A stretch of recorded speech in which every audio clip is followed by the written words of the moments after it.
This is Recruitment Agency Ignition with Andy Whitehead. Helping you build your recruitment employment business fast. Using digital and automation and one-to-many systems, tools, and inbound strategies.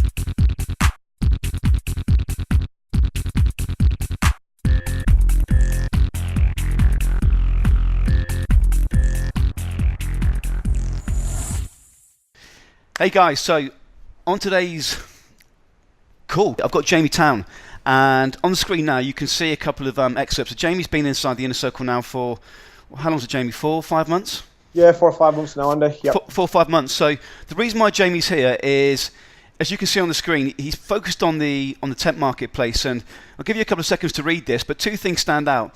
The first thing is this: he's applied some of the one-to-many strategies, and essentially he's doing big things pretty quickly. But as you see, if you come down to the bottom, he's actually placed a huge amount very, very quickly, placed over 40 temp to perm candidates in a week.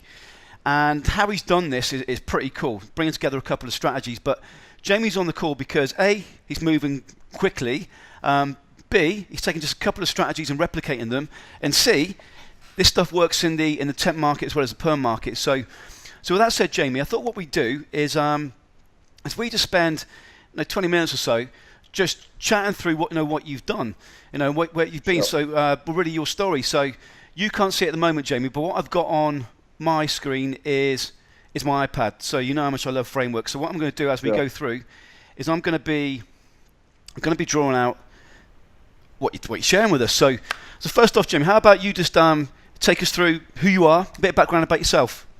Sure. Well, I was pretty late into recruitment, so I'd had a business previous to that.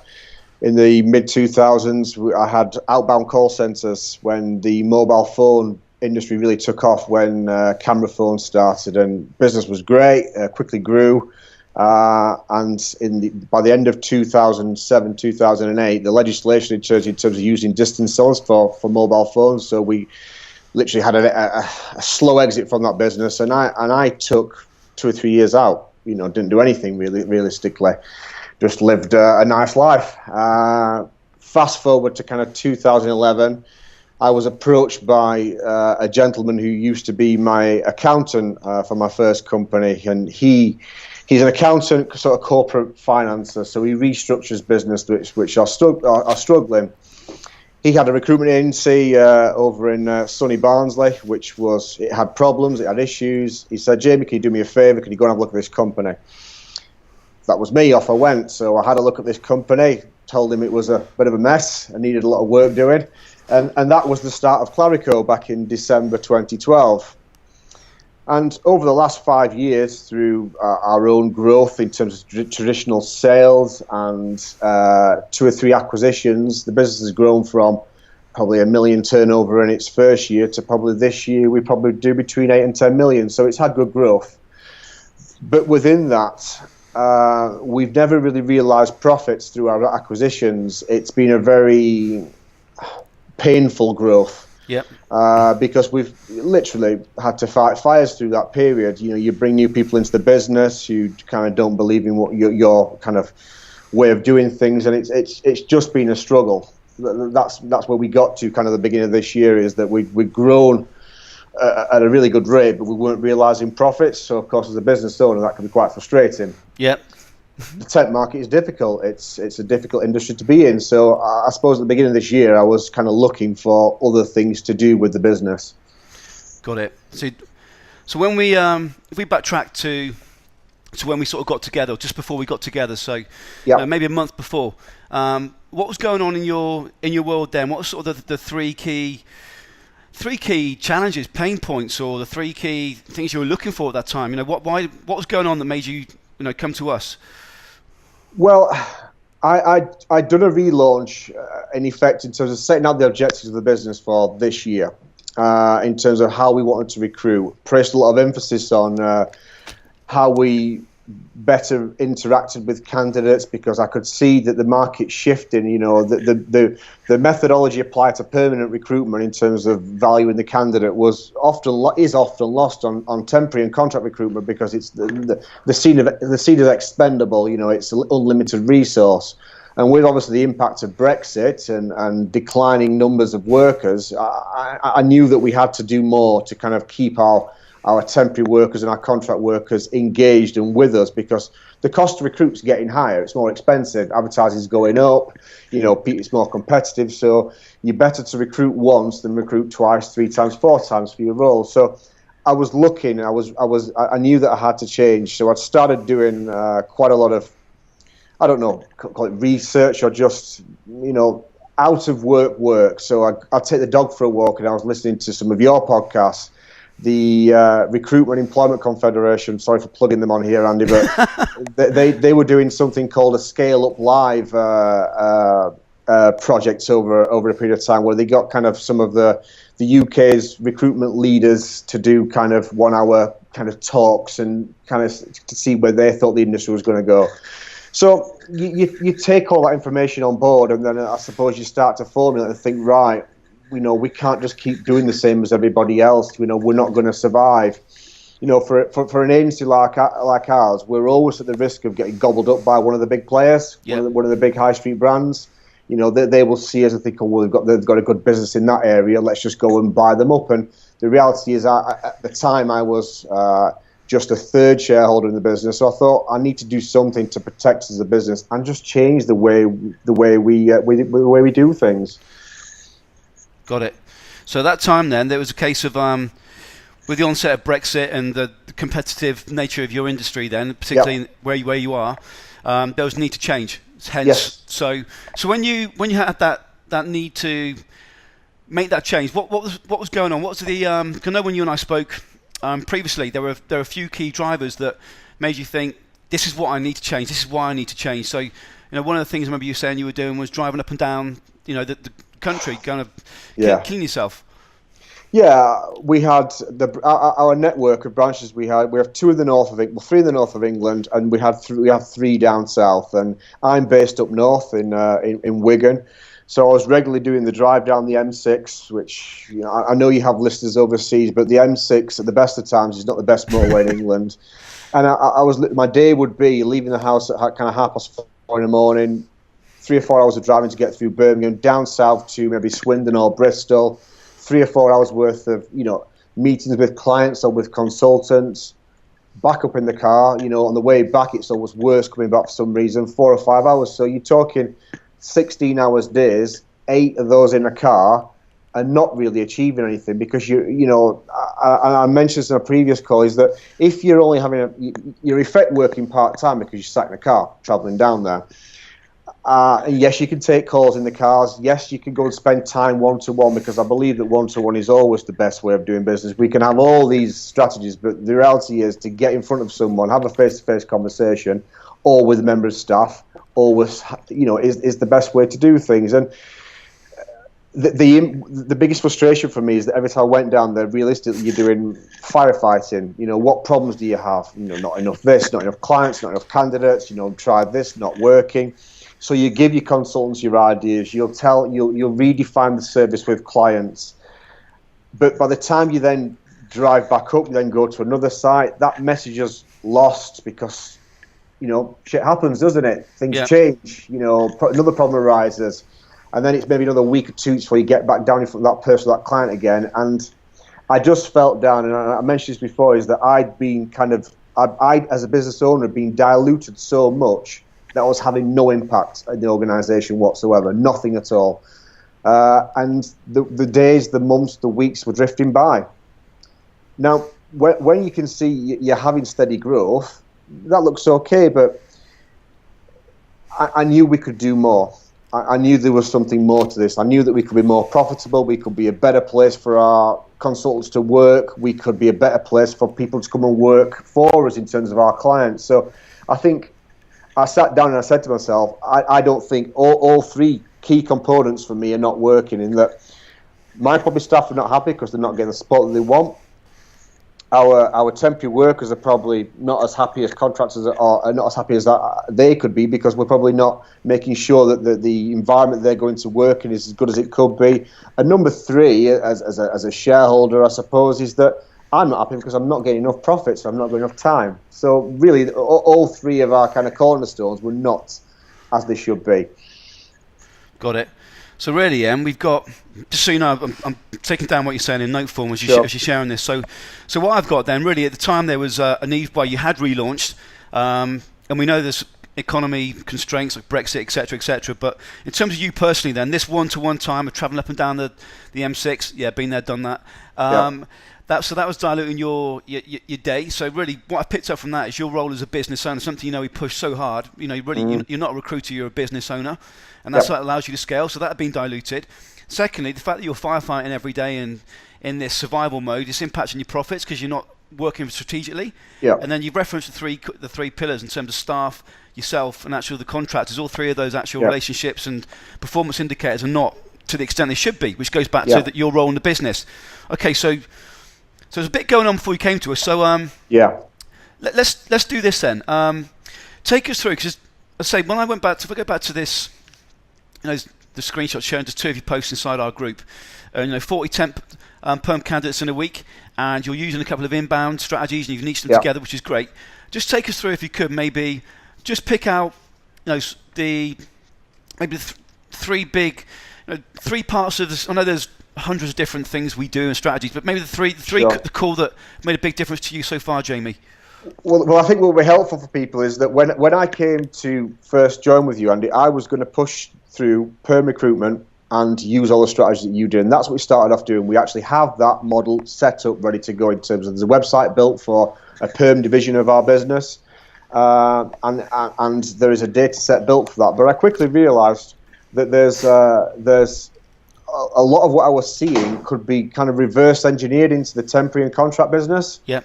There's a lot of the strategies that could be used which could, add value and make us more efficient. So if we can be more efficient as recruiters and have more time to recruit, then we can increase our numbers of temporary workers and contractors we've got out there. So in terms of the three systems that we quickly used was that we adopted the VA to start data set building, so that when we were ready, we'd have this ready-made desk to drop someone onto. LinkedIn will be built, the clients and candidates would be all sat there, so someone could just literally start from day one with I would say a warm desk. It was all there. It's just a case of off you go and run with that. Yep. So number one for us was adding that value of data. The second was the use of Acuity, the online scheduling. So, for us, what we do in the past is the application would come in, consultants will then start processing those applications. And what you're finding is that you're calling people that, I'll say ghost, they're not ghost because they're in work or they're not available at that time. But, consultants are making 40, 50, 60, 70, 80, 90 calls a day and speaking to maybe 10 people. I don't know. You don't know the numbers, but hence, suffice to say, they're not speaking to enough people. So the fact that we very quickly, what we did is we used the Acuity linked into, so all the job boards that we used, we would use their scheduling to as an autoresponder. So as soon as they applied, it was a case of, great, we've got the application, scheduling with one of our consultants to book, a telephone interview or registration with us. So immediately we were creating a funnel of candidates coming through, of people that were there to speak to. They weren't just in work or whatever. They were arranging times when they could talk to us, so we could have that engagement with people. So it made us much more efficient recruiters. And I think then the biggest one for us is that, again, because we're in temp and contract, we acquire a lot of data on a day-to-day basis. It's massive, the amount of inbound traffic that comes to us. And over a 5-year period, we've built up data. But it's never been used. You get churn of consultants, so new consultant comes in, they go and start building their own pool of candidates, and all these people who maybe they weren't good enough at the beginning, or they let you down and they walked off an assignment, wherever it would be, they've just been forgot. And the reality is that we all move on in our lives. So a candidate that you had 5 years ago was no good, could have sorted their life out at this point, and progressed in their career and be ready to be re-engaged with again. And we just weren't doing anything with that. So we immediately did a bit of testing with RRR in terms of testing the perm stuff, found out it worked, got some results, and then literally dragged a segment of our old database off for our temp and contractors, loaded it into a RRR campaign, and just, inundated our inboxes with people who had previously expressed an interest to work but had kind of gone cold. We forgot about them. We all of a sudden had this real live data again that we could then convert into placements. Awesome. So there are three core components. So what I've spec'd out here, we've got data sets, VA, and I've not heard that the way you phrased it, but I guess that's exactly what the outcome is. You've created it's a ready-made desk, the phrase you used. So so the consultant comes and you say it's warm already set up.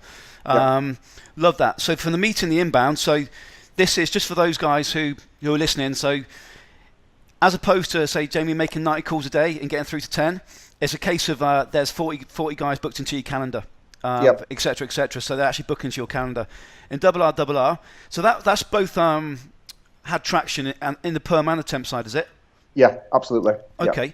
So if we look at what we've got going on then here, if we got the data sets and we've got the data sets and we've got RRR, if we have that up and running, which you've got, I guess that gives your guys a ready-made pipeline, doesn't it?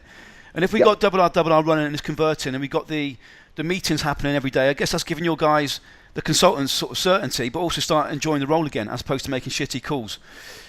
Yes, absolutely. The beauty is that, and I heard this mentioned on some of the sessions that you've done previously. It's about turning the tap on and off, and I thought, well, that would be kind of like the holy grail to get to that point, and it is true. To the point where I think our database is probably on our temp and contracts is around about the 25K. We did a sample of 2,000 to 2,500. I think it was 2,500 in the end, just in one branch, and we've not run another one since because we filled up that much from that first campaign of old data. And now the point we're at now is that all the inbound traffic, if it doesn't convert in that first week, it's immediately then dragged into RRR to then keep chasing those people down, so eventually we do get them to convert. And again, a consultant's not having to do that, it's just running in the background. So everyone's just got about their normal jobs, dealing with the fresh inbound inquiries and all the stuff that converts, while the old, colder data is just getting farmed consistently. Love that. So with the data sets then, and you creating that quote warm desk, and we got the inbound, I guess what that gives you then, if you've got this process, that's something you can then replicate as you look to scale. You can replicate that, create a new desk, et cetera, et cetera. That is the strategy. Yeah, it's a case of, I'm 4 or 5 months in, which seems like a long time, but because we're a larger business, it does take much more time to get these things kind of implemented. So we're doing it in small segments of testing until we get to a point where we think, right, that's the finished model, put that down in a process, and then off we go and roll it out to the rest of the business. But the reality is now, yes, if we're going to make an acquisition of not of another business but of a consultant, I could build the desk before I got the consultant. I could set the V onto a data set building, get that desk warmed up, and then literally drop someone in and have clients and candidates there sat waiting for someone to work with. And then I guess at that point, then you've got true measurables to measure that person against. If they fail, it's not because they've not got the right data, they're not making the call. It's because they're not a good consultant, rather than it's an external factor that's causing the problem. Yeah, so you've got that control avenue in that case, as opposed to being reactive. You can actually start to make predictable outcomes on. Put 2,000 leads through would equate to, X amount of candidates, X amount of leads, et cetera, great. And just as you were talking, I missed this out when we first spoke at the beginning.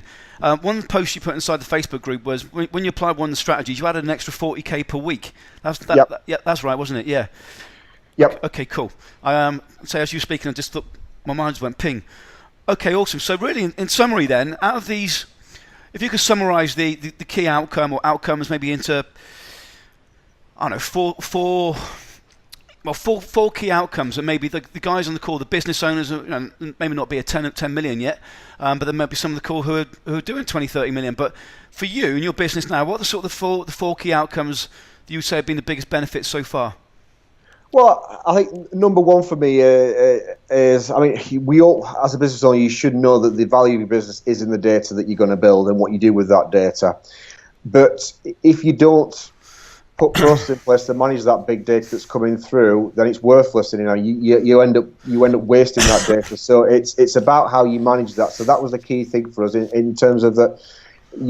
I see my business now more like a factory. There's raw ingredients coming in there at the beginning, and then it goes through this kind of processing machine to put something out at the end.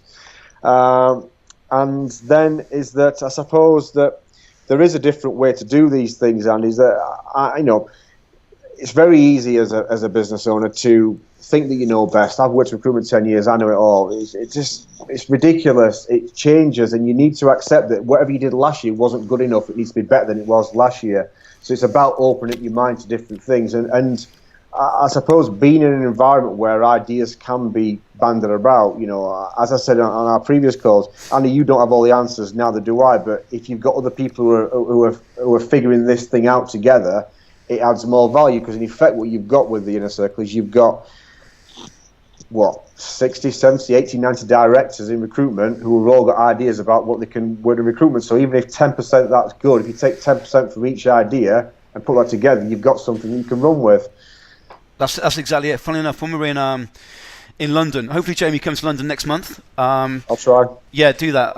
In London, one of the things we did got everyone in the room to do a 10-minute tactic. Essentially, just last year, what they've done is added, I know, might be 100k, might be add 500k, but something they've done, either a legacy strategy, inner circle strategy, or a mixture of multiple strategies.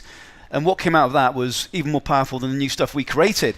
It was phenomenal. So absolutely agree with that. And as you know, we've got a pretty solid group of directors. So the data for you then's been a key thing. So it's now like a factory. Also now got the new ideas and the proven models coming in. If there are two more outcomes that you think, this has been worth it so far, or this has given us some good solid ABC, what would the two more be? Well, it's the fact that we're actually developing a process to how much data we can kind of put into the system, and then what our conversion will be to get out of there. So if we know we need to place 100 contractors in a site, we know we're going to need to have 300, 400, 500 applicants to push through, and then out of that we'll convert X number.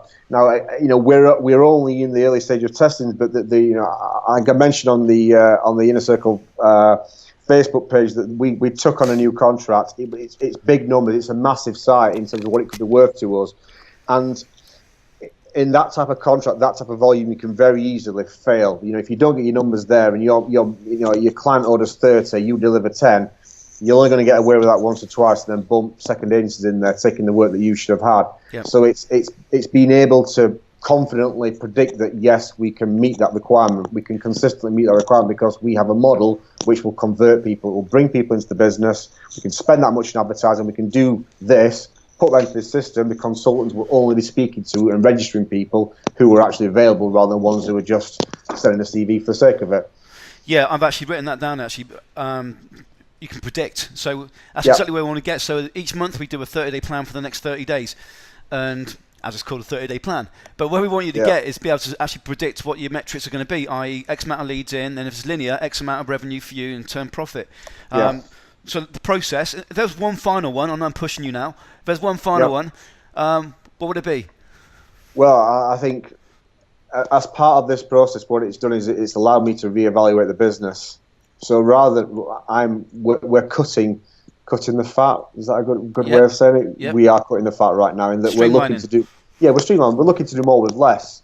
So we know that we have a model which can bring in candidates. We have a model that can get us clients in terms of the data set building. Yes, there's still, none of this takes away from the fact that you still need to have someone that can engage with people. Yep. There is no system in the world that's going to make you a lot of money without you being able to convert. There has to be someone there to drive the machine, but it means that we can, as a business, get those right people, reward them.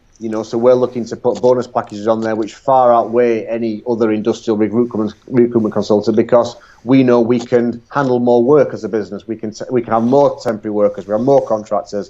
Our consultants can handle more contracts, because the thing that takes up so much time is obviously this actual recruitment process. How do we find the candidates? How do we find the clients? If you can systemize that and give them all the candidates they need, give them all the clients they need, then they can take more work, they can handle more work. I fully agree.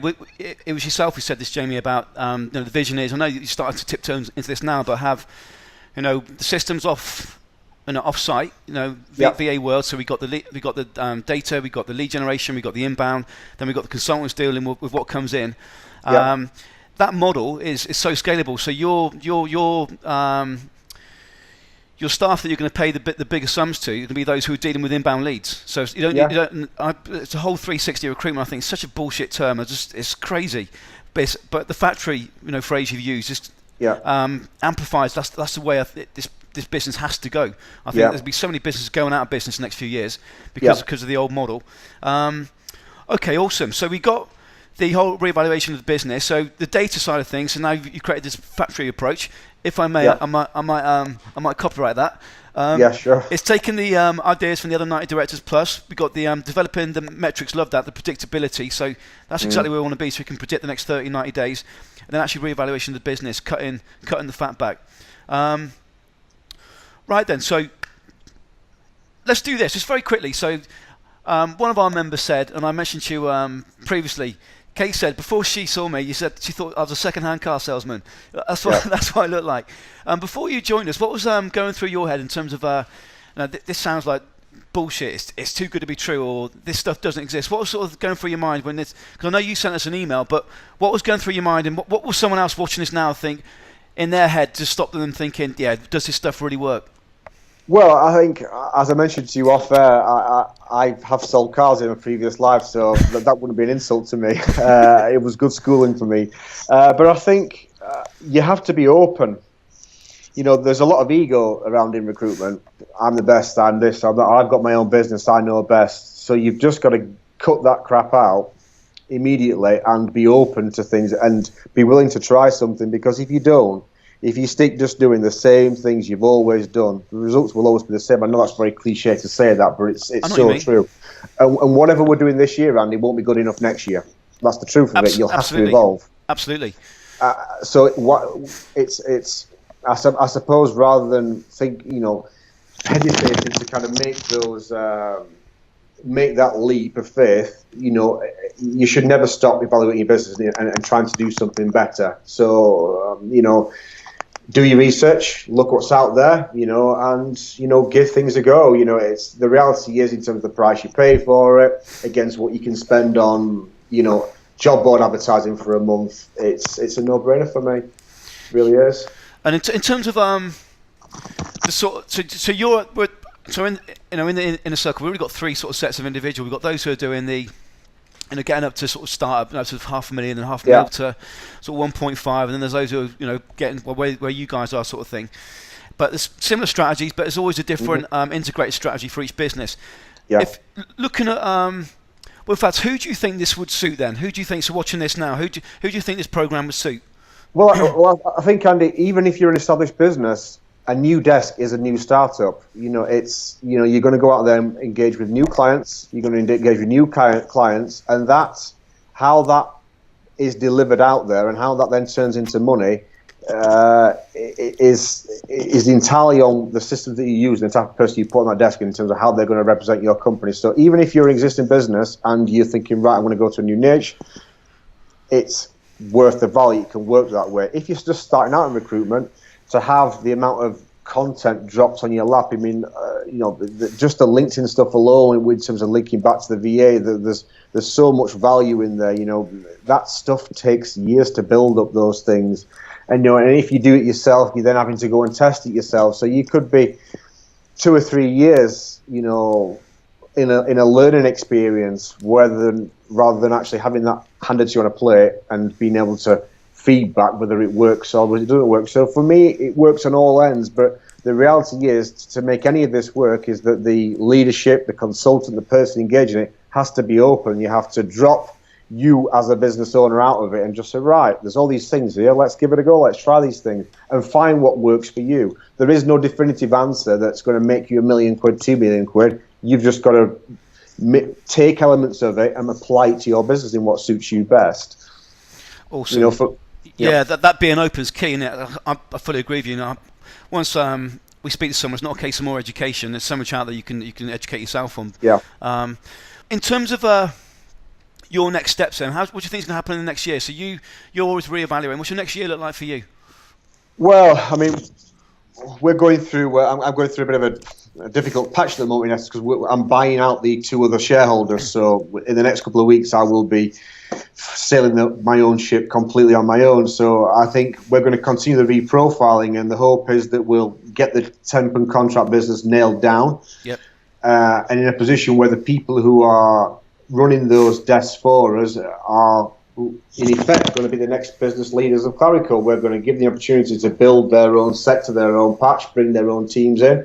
And then that will allow me the time to go and then start as in new different sectors, knowing now that I've got these steps that I can go back to add in another sector to Clarico, another department that we deal with. And replicate, so, yeah. Yeah, growth. Awesome. So Jamie, listen, for the guys who are going to be listening to this or watching this, if they feel the need to reach out to you, and guys, listen to this, please only reach out to Jamie for things that can help Jamie. Don't reach out to say, where'd you get your shirt from? Or, but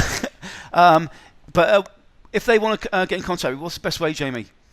Sure, obviously they can contact me via the Facebook page. I've not been that active the last few months because I've been so busy, but I can, I'm free. They can check me out on LinkedIn. I'm there, and I will help. I think so far, I remember one of the threads on Facebook. I think there was someone else who's joining who was more from a temp contract, and he was kind of having this kind of thoughts about, will this work for me because I'm in temp and contract? The reality is, as I say, be open, look at what this is doing, and apply it to your business. There is also a way.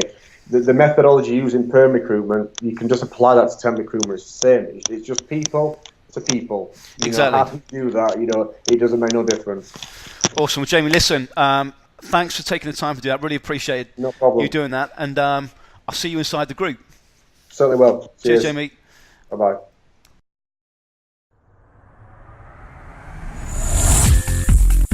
Discover how to build your recruitment employment agency using one-to-many automation and inbound strategies before anyone else in your market specialization. Check out recruitmentmarketinginternational.com.